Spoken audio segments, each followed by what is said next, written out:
This is How to Write a Book Part 8. For those of you who are new to this series, my name is Hope E. Davis, and I am an indie author that has published 6 books to date. 4 of those are thrillers, 2 are romantasy books, and I've got 2 more romantasy books coming this year. I have designed this series to help indie authors with the very basics of publishing. I do recommend starting at Part 1, as Part 8 is really close to the end and you're not going to get really good information.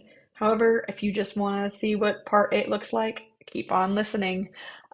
So last week in part 7, you should have sent your book to copy and line edits, and then you should have read your book for what will be pretty much the final time and accepted the copy and line edits or denied them if there were changes that they suggested that you didn't really want. Though I do recommend you take most of a copy and line editor's suggestions. This week, once you finish the edit, the post copy and line edit, your self edit, it is time to get a proofreader. Proofreaders are generally like I would say a third to a fifth of a cent per word. Some copy and line editors will also offer proofreading as part of a copy and line edit package. That being said, I know at this point you may be out of money, and that is okay because there is a free way to replace the proofreading round, but it's not quite as good as a proofreader, but you can use what is known as ARC readers. This is ARC readers with capital letters. It stands for Advanced Reader Copies. These are people you allow to read your book for free before publishing to get some initial reviews. Now, depending on your genre, you may have very good luck with the ARC process. You also may have very bad luck. If you're publishing nonfiction, for example, I don't know how well the ARC readers will work for you. I only publish in fiction, and I've had pretty good luck with thrillers and romantasy, though, again, experience varies greatly. The thing with the ARC readers replacing proofreaders is if you are doing an ARC round, please add a note that you would like ARC readers to comment on proofreading issues or email you with proofreading errors. There are several sites you can do ARCs on. Personally, I have used Book Sirens and Book Sprouts. These are 2 of the cheaper options to send people free books. Book Sirens, when I used them, was $10 for a listing. Book Sprout, I think, is $30 per month.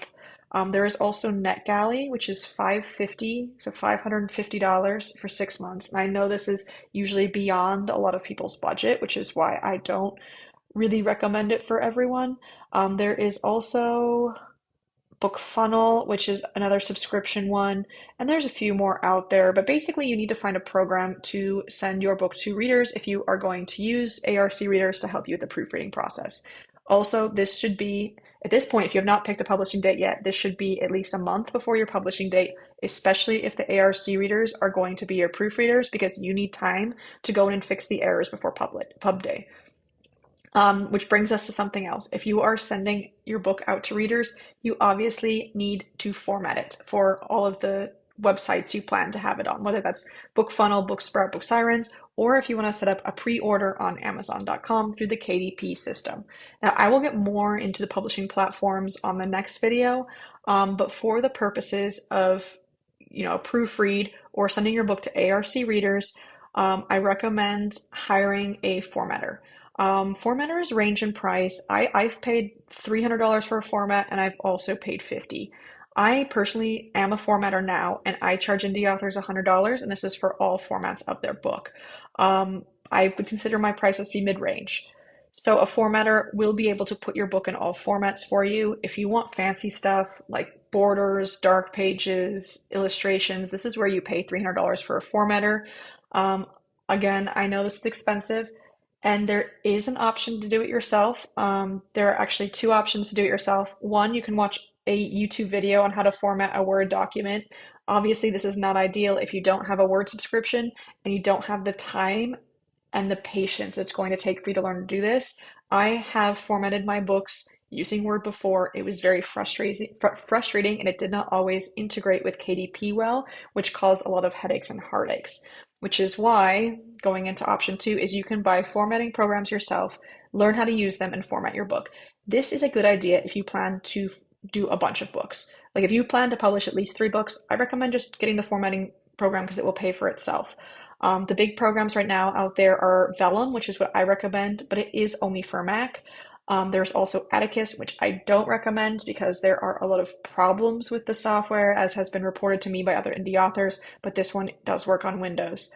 For either of these programs, if you want a class on how to format, I highly recommend investing in that. I do offer personal one-on-one trainings with Vellum for $35. So that can be a good investment if you don't want to be shelling out $300 for a formatter every single time.